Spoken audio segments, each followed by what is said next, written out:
amène à des termes anthropologiques, politiques et sociaux. Non, je trouve ces sujets vraiment, Passionnant. vraiment passionnants parce on pourrait penser la stabilité structurelle au renommé la stabilité structurelle dans les domaines de la politique en institutions. Les institutions et les formes d'organisation en général sont des formes stables, plus ou moins, mais ça ne veut dire pas qu'ils restent immobiles, non? Il y a des variations, il y a des variations, mais il y a des variations qui font, il y a des différences qui font la différence, mais il y a des transformations qui laissent l'objet comme il est. Bon, on peut comprendre la dynamique des institutions, des transformations, mais qui laissent des propriétés invariantes. Hein. On pourrait penser les événements comme des singularités, les événements soient révolutionnaires ou non, les choses qui se passent. Hein. Ils sont des singularités. Ce sont des choses qu'on ne peut pas prévoir. Et penser l'événement et la singularité mathématique me paraît tout à fait possible. Hein, tout à fait possible. Et aussi les changements politiques et la réorganisation, comme l'émergence d'une nouvelle forme, une morphologie. Et oui, voilà, un processus de morphogénèse. Voilà. Mais ça qui m'intéresse maintenant, c'est comment penser la relation. Tu as dit qu'on on peut passer de la dimension globale à la dimension locale. Et ça, c'est une chose qui se discute dans tous les mondes. La globalisation, la mondialisation et les pouvoirs locaux. Hein. On voit des grands problèmes parce que la mondialisation ne peut rendre compte des singularités et aussi parfois très chaotique, mais par contre l'affirmation des singularités sans relation à la globalité me paraît une affirmation sans sens que ne peut pas être réalisée dans ces mondes-là. Alors, comment penser cette relation entre les locales et les globales, non? D'un côté, mais de l'autre, entre les liens sociaux et les singularités, la particularité de l'existence humaine, toi, moi, chacun. Tu as parfaitement raison de souligner ces points et d'insister sur ces couples conceptuels qui sont local, global, singularité, stabilité, changement, conservation, on pourrait dire. Et l'individu et l'ensemble. L'individu et les collectifs. Voilà. Et en fait, ces quatre couples conceptuels sont profondément reliés. D'abord,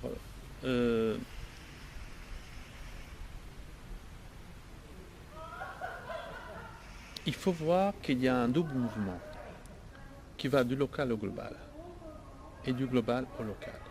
Ça, c'est essentiel. Il n'y a pas un sens unique. Beaucoup des problèmes actuels viennent du fait qu'il y a un sens unique, c'est-à-dire qu'il y a un mouvement qui vient du global au local, par lesquels les contraintes globales, les décisions globales, les pouvoirs globaux contrôlent complètement, exercent un pouvoir total sur les situations locales et sur les spécificités locales. D'où des problèmes considérables. La topologie permet de repenser complètement. La politique aurait tout intérêt à prendre de la topologie, en tout cas sur ces points. Pourquoi ? Parce que la topologie conceptualise ces rapports comme un double mouvement, précisément. Pourquoi c'est un double mouvement ? Parce que les locales, si le local est assimilé à des singularités, ces singularités sont elles ont nécessairement des caractéristiques locales. C'est-à-dire, c'est une localité extrêmement importante, qui a une signification très riche. Par exemple, si je prends une sphère, les singularités seront les deux pôles sud et nord qui changent la vision de la sphère, parce qu'ils ont une importance fondamentale. Et sont très difficiles à penser, à représenter. Si on fait une représentation, application stéréographique de la sphère sur les plans, on sait qu'on ne pourra pas visualiser, représenter ces deux points, parce que précisément, ce sont deux singularités, à savoir deux obstructions topologiques à une représentation qui, elle, est plate. Okay? Donc, on voit que une vraie pensée nouvelle de l'espace doit considérer les singularités comme un élément fondamental de cette pensée. C'est-à-dire, la singularité, il ne faut plus la penser comme quelque chose d'extérieur à l'espace, comme quelque chose de marginal, par exemple, comme quelque chose de latéral, comme quelque chose de secondaire. Non, au contraire, c'est tout à fait central dans la pensée de réfléchir sur ces singularités comme quelque chose qui va jouer un rôle important aussi bien dans la compréhension de l'espace global que dans la morphogenèse de quelque chose de nouveau. Donc, les singularités, c'est-à-dire des structures locales, une bifurcation, c'est aussi une singularité parce que c'est une structure locale et c'est produit dans une région précise de l'espace ou de l'espace-temps. Les singularités se diffusent, ont un pouvoir de pouvoir se propager à l'échelle globale et modifier la forme globale de l'espace. Si maintenant, sur ces points,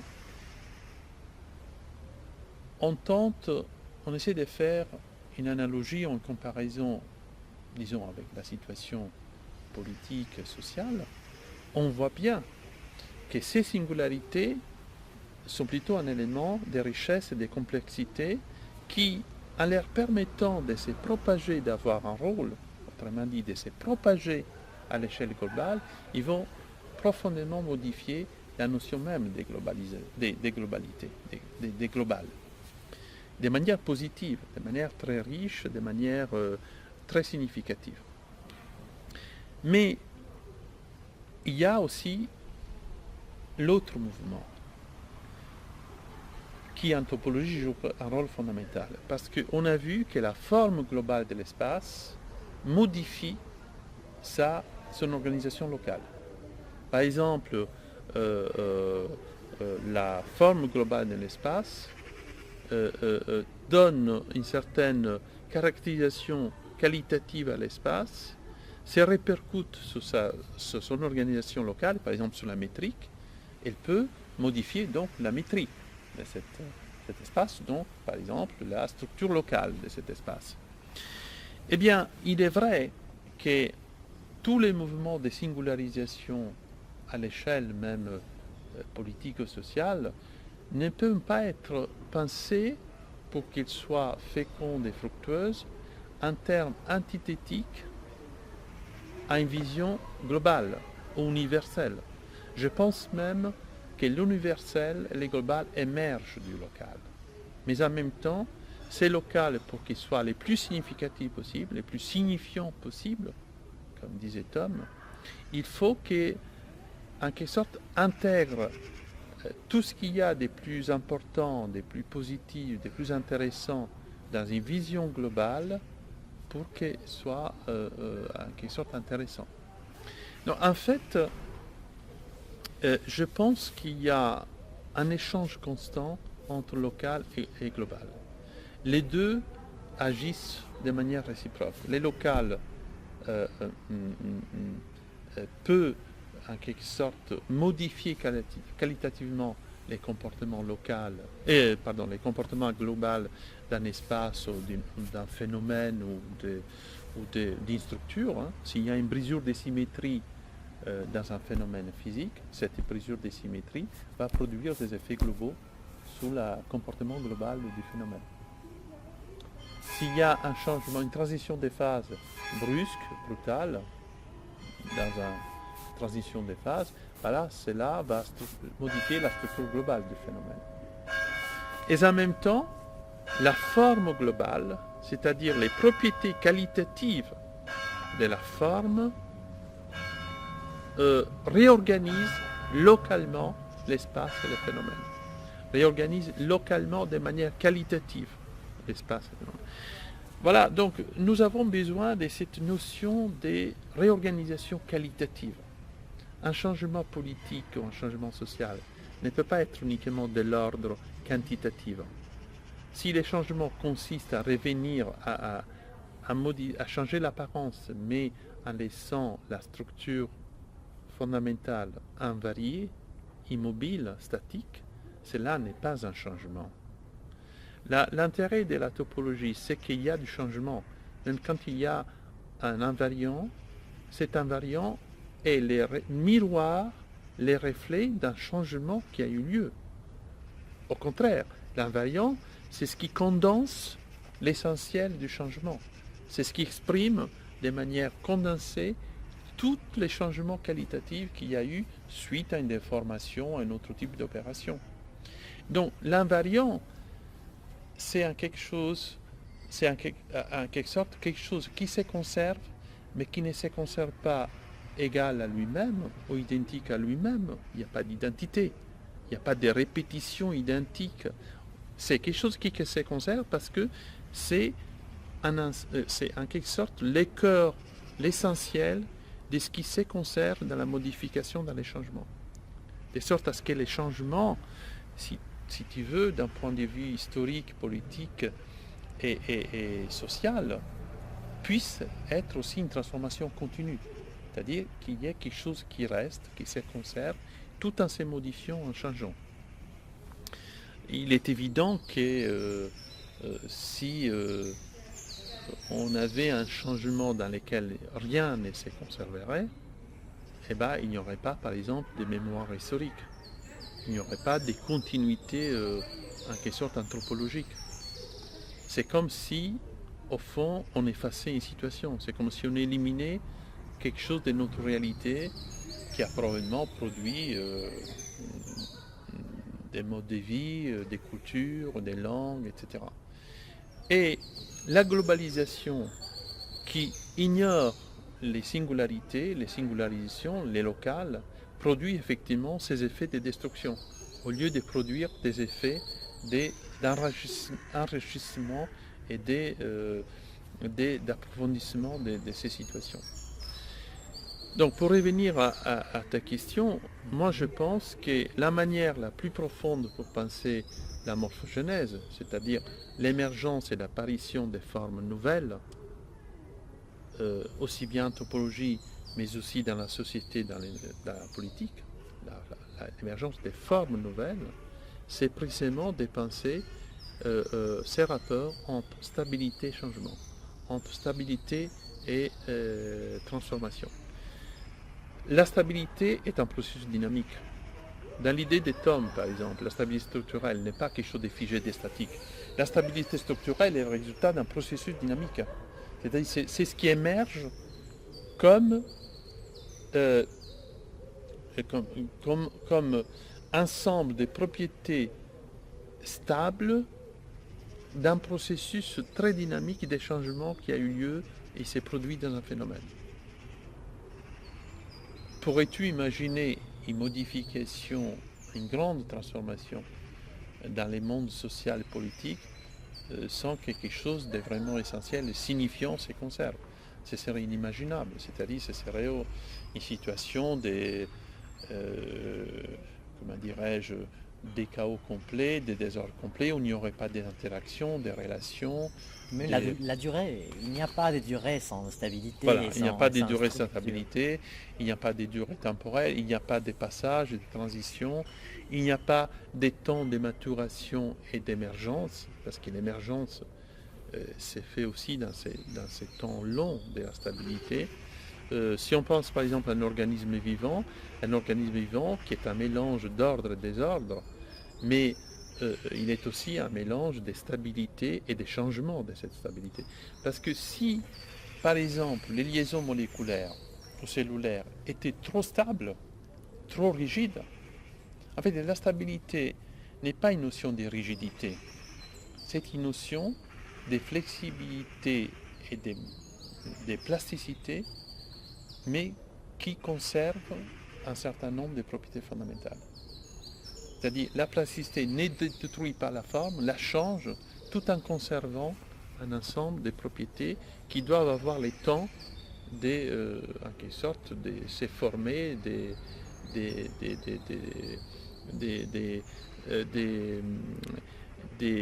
faire des expériences, on pourrait dire phénoménologiquement, de donner lieu à des formes de vie qui puissent se développer dans le temps et aussi des formes de vie qui puissent en quelque sorte se développer.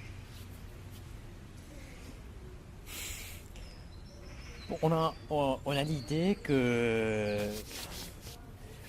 la topologie, parce qu'il a besoin de la continuité, en général, hein,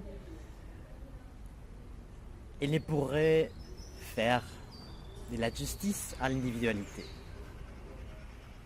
Alors, on pense très couramment que les objets géométriques se composent au centile qui se touchent. Hein. Comment penser et qu'on ne peut pas les distinguer, hein. Alors, comment penser qu'est-ce que ça veut dire toucher sans devenir l'autre? Comment est-ce que deux objets géométriques peuvent se toucher sans devenir le même objet? Parce que ça me semble l'un des problèmes pour penser en même temps la relation et la séparation. Les liens et la séparation, c'est-à-dire la possibilité de l'individualité et la possibilité de se lier en communauté. Alors, il faut d'abord comprendre qu'en géométrie, la notion d'être en contact pour deux surfaces de variété ne veut pas dire nécessairement se toucher. Ça veut dire que ce n'est pas nécessairement un contact physique. La notion de contact en géométrie, et encore plus en topologie, il faut plutôt l'interpréter dans le sens des connexités, non pas des contacts physiques. Des objets, des espaces peuvent très bien être connexes sans avoir un contact, disons, de leur surface, hein, sans avoir un contact physique de leur surface. On l'a vu lors d'un entretien précédent que la notion fondamentale des sommes connexes permet justement de conceptualiser une connexité sans contact. Imaginons d'avoir deux tores. D'accord ? Chacun de ces tores est défini à l'aide d'un certain nombre de propriétés, à la fois géométriques et topologiques, comme les genres du tore, et que ces deux tores soient effectivement éloignés dans l'espace, ne soient pas en contact. Alors, ces tores peuvent justement être mis en contact au moyen de l'opération des sommes connexes par une opération qui comporte ce que j'ai appelé récollement de ces deux tores par la création d'un disque sous chacun de ces tores et par une opération qui consiste à unir ces deux disques. Alors cette opération a quelque chose de morphogénétique parce qu'elle produit un nouvel espace qui va être, on l'a vu, une surface de Riemann complexe avec une structure géométrique et topologique beaucoup plus riche que celle qui appartenait aux deux surfaces prises individuellement.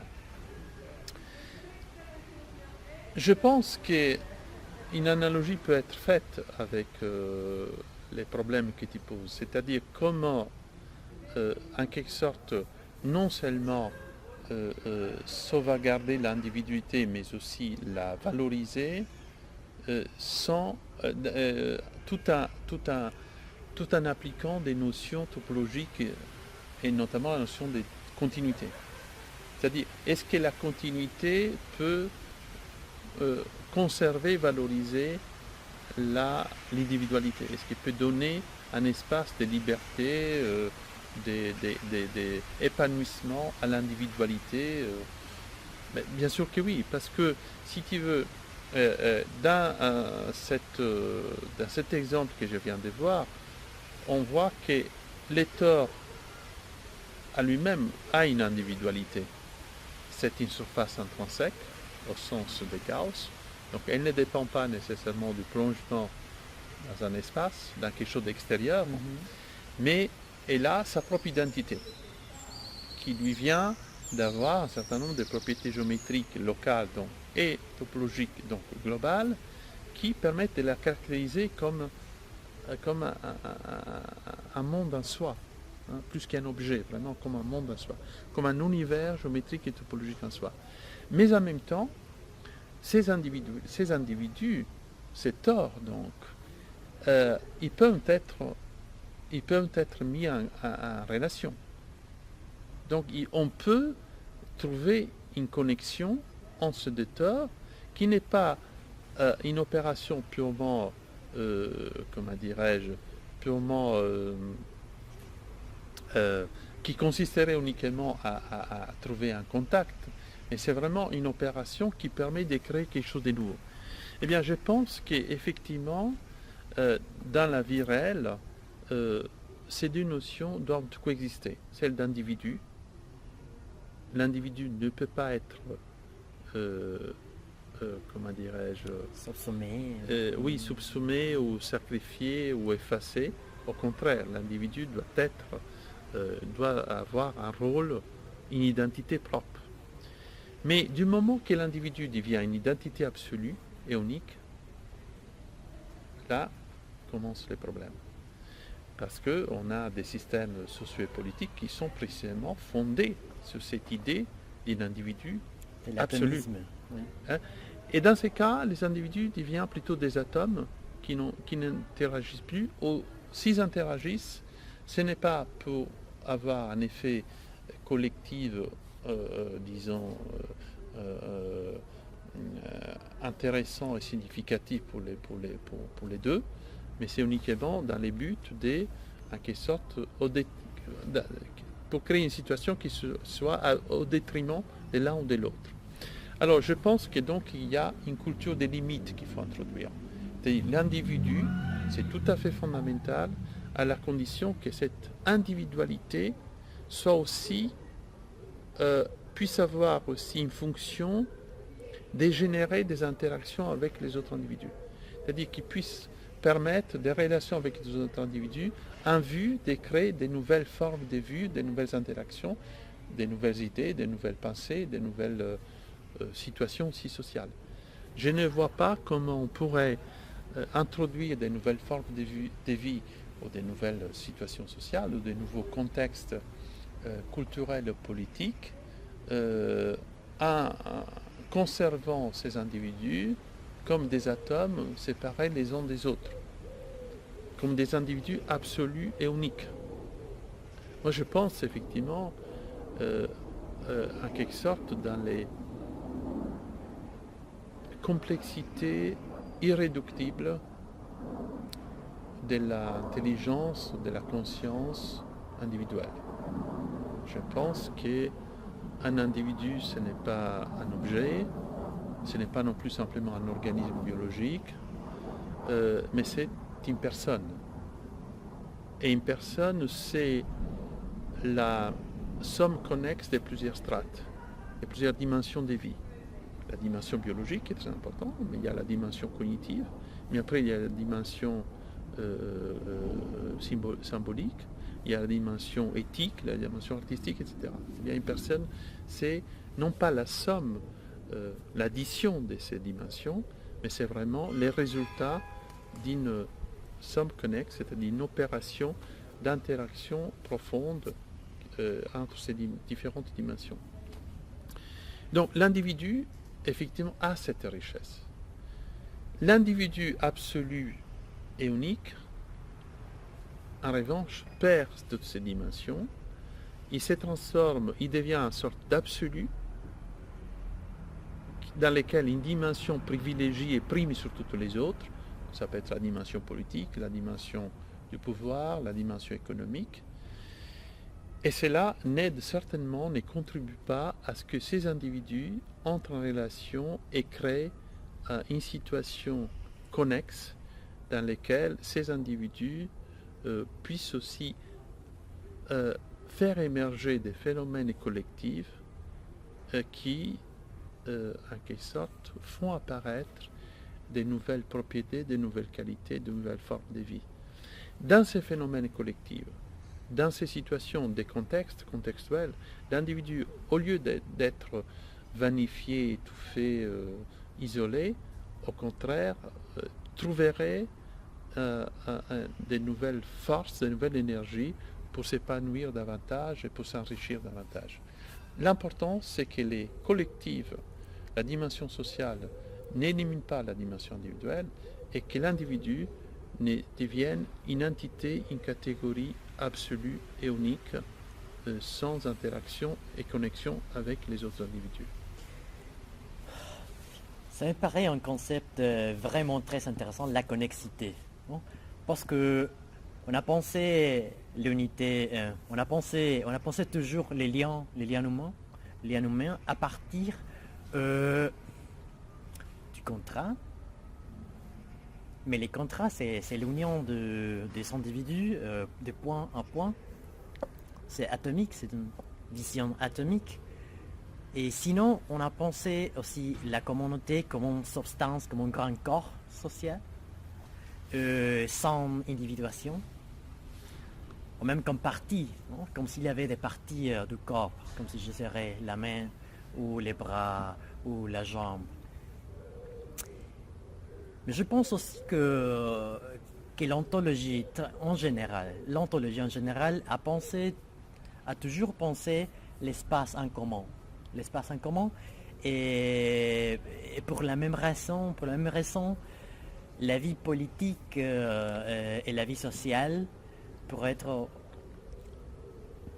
envisagées comme l'espace de la communauté. L'espace de la communauté. Alors l'ontologie comprendrait la totalité. Bon, ça serait l'espace des espaces connexes, si l'on veut. Et du point de vue de la société, on pourrait dire que la communauté, c'est l'espace. On peut penser la communauté à partir de l'espace, mais par rapport à ces concepts de la connexité.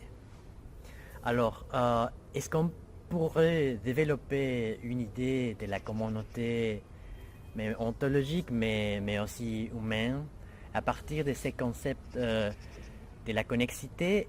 Parce que, bon, dans la topologie, on rencontre des notions comme connexité pas simple, et connexité par morceaux. Hein? Alors tu peux approfondir un peu sur la notion de connexité pour se donner une idée des possibilités de réfléchir sur la communauté en général. Ce n'est pas une notion facile à conceptualiser. Bon, déjà, sa définition en topologie est plurielle parce que la définition que l'on peut donner des connexités dans la théorie des ensembles n'est pas la même que celle que l'on donne en topologie algébrique ou en topologie différentielle. Donc il y a déjà une pluralité, une complexité intrinsèque à la notion même des connexités en topologie.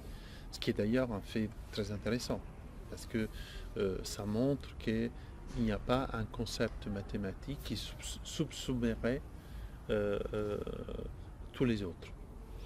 Et que donc une réduction en fait de toutes les structures mathématiques à une seule notion, dans la plupart des cas, est très difficile à faire, voire impossible à faire. Et de toute manière, on souhaiterait qu'elle ne soit pas faite, pour ne pas perdre précisément cette richesse, pluralité, complexité des concepts mathématiques.